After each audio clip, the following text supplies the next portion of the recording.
Hello, YouTube. I'm going to talk about a book that my Facebook friend, Sifu Michael Fuchs, sent me on Shaolin Butterfly style. And here's a picture of him.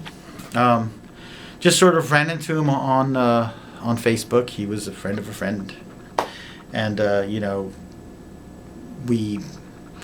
I saw some of his videos, he saw some of mine, and we're vibing, we're friends.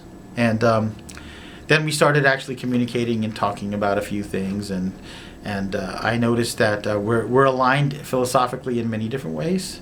I mean, he's, a white guy from Connecticut, and here I am in Columbia, Missouri, different backgrounds, different martial arts, but we have some similar experiences, right? So he kept posting on Facebook about the Shaolin Butterfly style, this book he was writing, and he would post videos on it, and it's what many people label as an internal style of martial art, but I find the term problematic, okay? Not the martial art, and not the concepts. I find the term, the language, internal, external martial arts problematic. But I said, okay, well, I see elements of Tai Chi, and I see the palm work, the hand work is very intricate.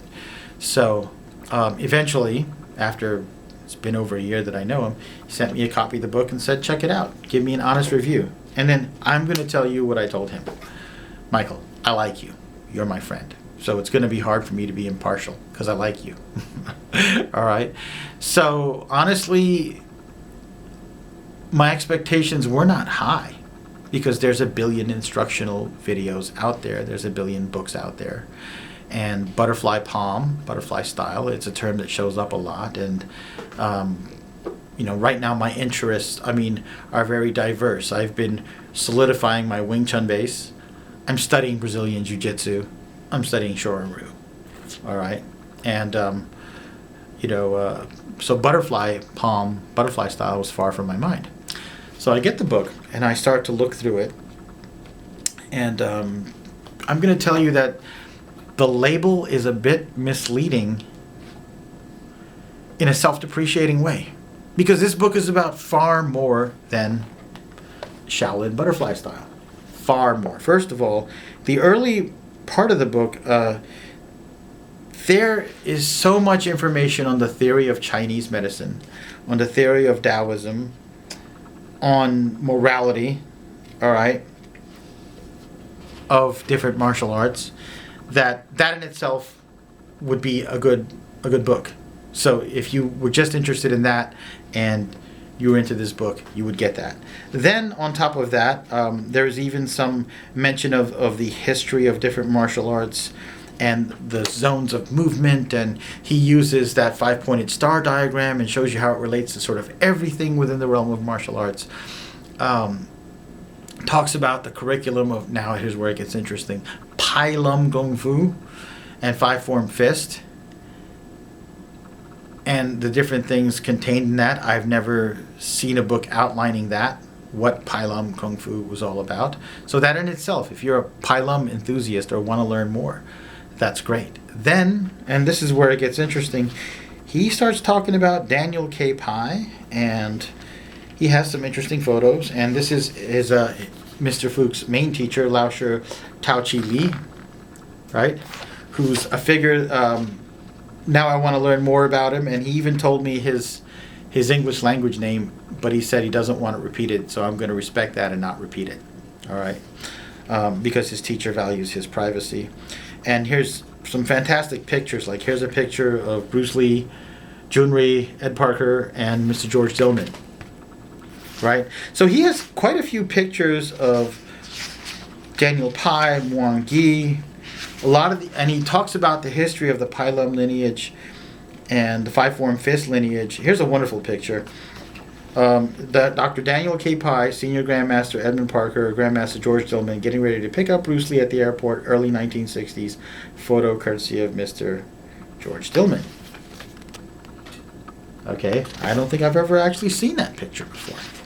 So Daniel Pai, the late Grandmaster Daniel K. Pai, is a very interesting figure A lot of people on the East Coast have been influenced by him, learned from him, or learned from one of the teachers that he taught. But little is known about him. There's only been a couple of articles. There's one very small video clip, I think, of him doing some type of Tai Chi, but we don't know much about him. And I would like to learn more. And this book has actually taught me a few things.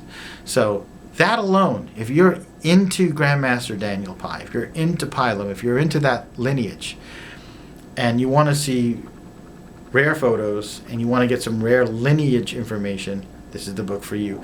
And then he moves on and talks about the actual Shaolin Butterfly palm system, and shows, examples of a few techniques, but not a lot. What he told me is that the technical breakdown and how-to will probably be in the second book. But what I will tell you is I look at it and I'm like, I have seen some of this before in another strange place. Now, here's where it gets really weird, and here's where you might say this is ridiculous, or you might be like, man, that's a fun thing to know. There was a group of African-American martial artists who I believe in the 70s formed a Afrocentric martial arts federation, the Kupagani and Gumi Federation.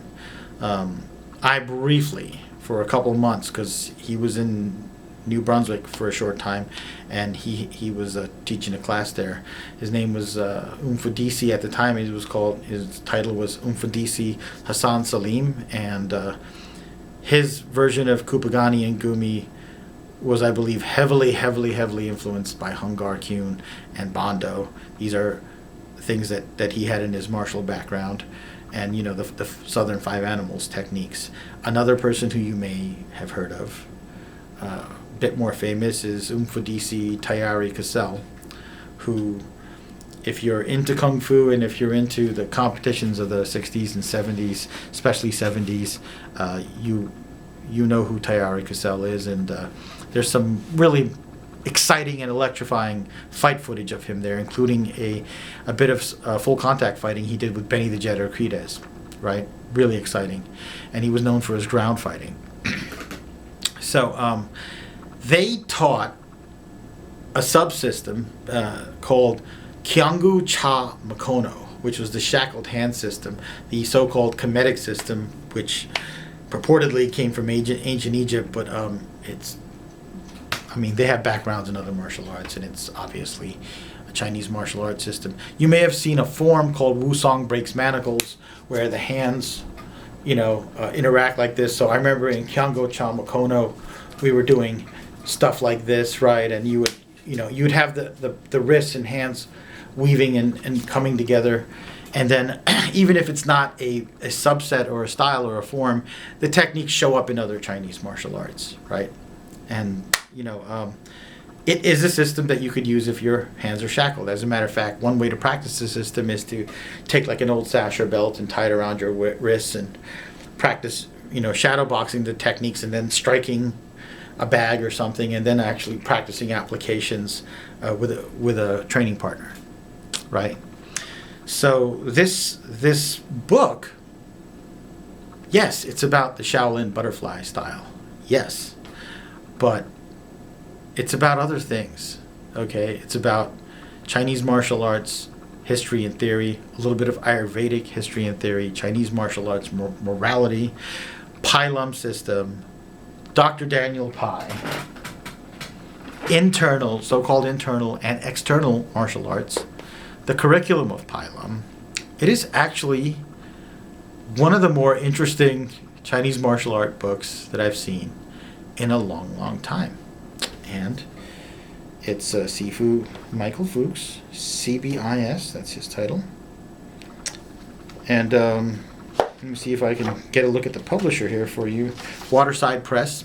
So you can go to Waterside Press, printed in the United States of America. And I'm going to read the dedication.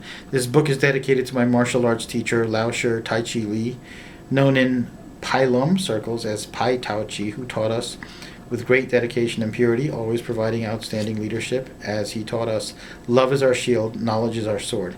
And to his teacher, Dr. Daniel K. Pai, whose lineage this rare style comes from, and to all true teachers of the arts everywhere and in all times who have done so much good in the world. The path is the goal, generation to generation, may the blessings be.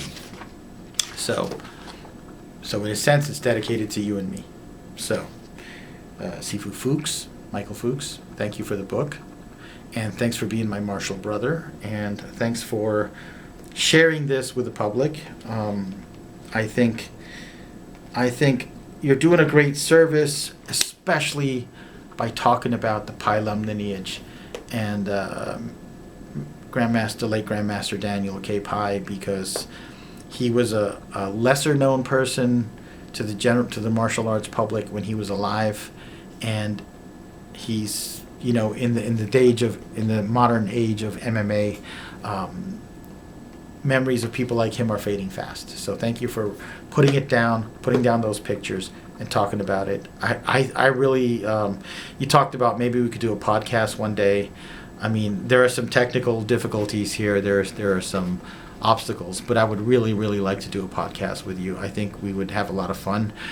You're all the way in Connecticut, and I'm a Jersey boy here in the Midwest. But who knows? In this modern day and age, something can happen. I just need more tech support. So all of you that have been watching my channel and supporting me, check out Sifu Michael Fuchs, and I'm going to spell the name. The last name is Fuchs. Connecticut, Shaolin Butterfly, palm style. Have a nice day.